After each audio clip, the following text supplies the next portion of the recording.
একটা সময় ভাবতাম সুখ মানে অনেক টাকা, ভালো একটা জিনিস, বড় কিছু অ্যাচিভ করা আর সবার কাছে নিজেকে প্রুভ করতে পারা। মনে হতো মানুষ তখনই হ্যাপি হয় যখন তার সব কিছু পারফেক্ট থাকে। তাই নিজেকে সব সময় ব্যস্ত রেখেছিলাম। কাজ, চাপ, ফিউচার নিয়ে চিন্তা। ধীরে ধীরে জীবনটা শুধু একটা রুটিন হয়ে গিয়েছিল। সকালে ওঠা, কাজ করা, ক্লান্ত হওয়া, আবার পরদিনের জন্য প্রস্তুত হওয়া। এর মাঝে কখন যে নিজের সাথে সময় কাটানো বন্ধ হয়ে গিয়েছিল বুঝতেই পারিনি। মন খারাপ হলেও ইগনোর করতাম, ক্লান্ত লাগলেও বলতাম ঠিক আছে। কিন্তু সত্যি বলতে ভেতরে ভেতরে আমি খুব টায়ার্ড হয়ে গিয়েছিলাম।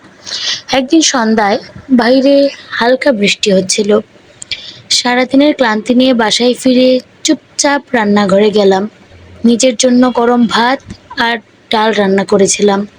চুলার হালকা শব্দ, জানলার পাশে বৃষ্টির শব্দ আর রান্নাঘরে সেই উষ্ণ পরিবেশটা অনেক দিন পর মনটাকে একটু শান্ত লাগছিল।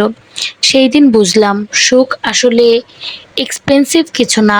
কখনো কখনো নিজের জন্য রান্না করা একটা সাধারণ খাবার, বৃষ্টির দিনে নিরিবিলি একটা সন্ধ্যা, একটু মানসিক শান্তি মানুষকে সবচেয়ে বেশি ভালো রাখে।